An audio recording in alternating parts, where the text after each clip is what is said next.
Assalamualaikum warahmatullahi wabarakatuh. Halo semuanya, apa kabar? Semoga kalian semua selalu berada dalam keadaan yang sehat.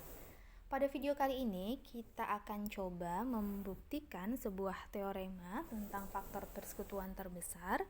Dan biasanya pembuktian teorema faktor persekutuan terbesar ini ada pada mata kuliah teori bilangan.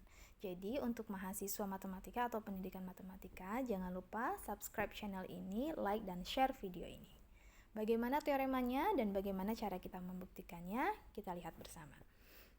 Teoremanya berbunyi, jika FPB dari A dan B adalah D, maka FPB dari A per D dan B per D adalah 1. Kita ulangi, jika FPB dari A dan B adalah D, maka FPB dari A per D dan B per D adalah 1. Nah, bagaimana contoh aplikasi dari teorema ini? Kita lihat. Misalnya kita punya FPB dari 12 dan 18 adalah 6. Maka, menurut teorema ini, FPB dari 12 per 6 dan 18 per 6 adalah 1. Dan ternyata 12 per 6 itu adalah 2 dan 18 per 6 itu adalah 3. Dan memang FPB dari 2 dan 3 adalah 1. Kita coba lihat contoh yang lainnya. FPB dari 48 dan 90 adalah 6.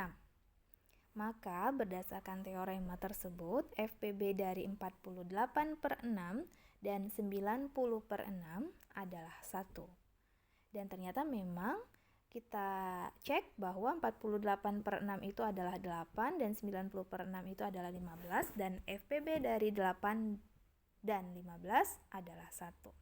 Jadi dari dua contoh tersebut kita bisa sedikit berpendapat bahwa teorema tersebut itu adalah sesuatu yang benar. Tapi tentunya kita tidak bisa membuktikan bahwa teorema itu benar hanya dengan memberikan contoh-contoh. Kita harus melakukan pembuktian secara baik dan benar. Bagaimana cara pembuktian yang bisa kita lakukan? Salah satunya adalah dengan cara kita misalkan FPB dari A per D dan B per D itu adalah C. Ya, jadi kita misalkan dulu FPB dari A per D dan B per D tadi adalah C. Dan kemudian artinya kita harus menunjukkan bahwa C-nya itu adalah 1, ya. Nah, dari permisalan yang kita lakukan tersebut, kita mempunyai 3 hal.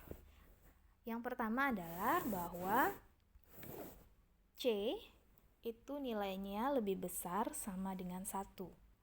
Ya, hal ini terjadi karena memang definisi dari sebuah faktor persekutuan terbesar itu adalah suatu bilangan yang pasti nilainya lebih besar atau sama dengan 1. Jadi nilai C itu pasti lebih besar sama dengan 1 karena dia merupakan FPB dari A per D dan B per D.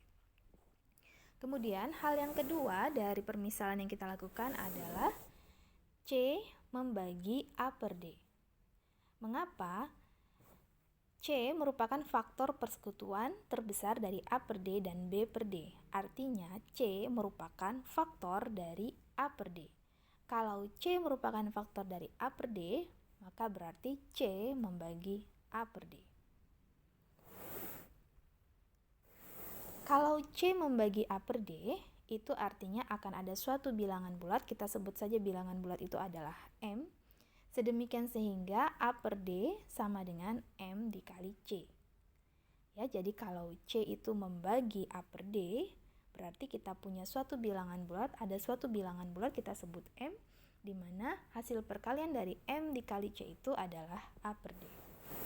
Artinya kita bisa menuliskan bahwa A itu sama dengan M dikali C dikali D. Tentunya kalian bisa mengikuti ya sampai di sini. Selanjutnya, kalau A sama dengan M dikali C dikali D, itu artinya C dikali D adalah faktor dari A. Karena M tadi kan bilangan bulat. Artinya C dikali D itu juga membagi habis A. Dengan kata lain, C dikali D itu merupakan faktor dari A.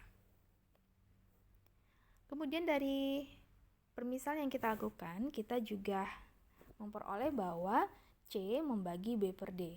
Sama seperti pada A per D tadi, C juga merupakan faktor dari B per D.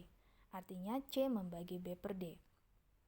Kalau C membagi B per D, maka akan ada suatu bilangan bulat, kita sebut saja bilangan bulat itu adalah N, sedemikian sehingga B per D itu sama dengan N dikali C. Sehingga kita bisa menuliskan B sebagai perkalian dari N dikali C dikali D.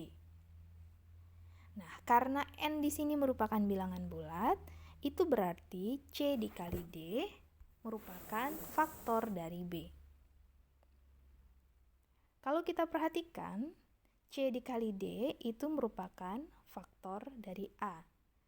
C dikali D juga merupakan faktor dari B.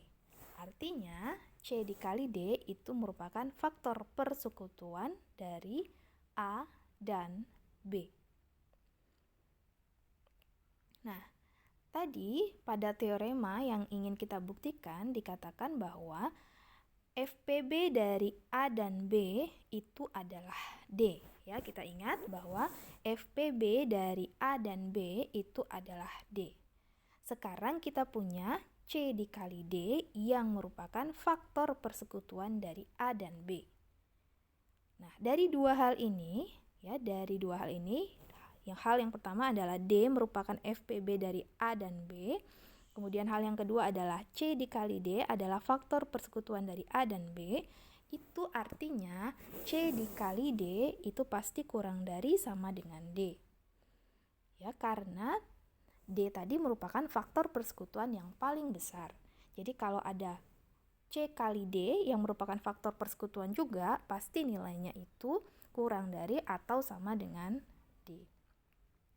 Nah, dari bentuk C dikali D kurang dari sama dengan D, maka kita akan memperoleh bahwa C kurang dari sama dengan 1. Nah, kita lihat lagi di awal tadi, hasil dari permisalan yang kita lakukan, kita peroleh bahwa C itu lebih besar sama dengan 1. Kemudian dari dua hal yang lainnya kita peroleh C kurang dari sama dengan 1. Apa yang kita simpulkan dari hal ini? Dari dua hal ini, yang kita simpulkan adalah C itu harus sama dengan 1. Sehingga kita sudah bisa membuktikan bahwa FPB dari A per D dan B per D itu adalah 1. Nah, tentunya kalian bisa mempelajari lagi teorema ini dengan pembuktiannya. Kalian bisa mengulang-ulang video ini agar lebih memahami bagaimana alur pembuktian dari teorema yang sudah kita sajikan di awal tadi. Demikian untuk video kali ini. Semoga kalian selalu tetap sehat, tetap semangat. Jangan lupa like, komen, dan share video ini. Dan jangan lupa subscribe channel ini. Terima kasih. Wassalamualaikum warahmatullahi wabarakatuh.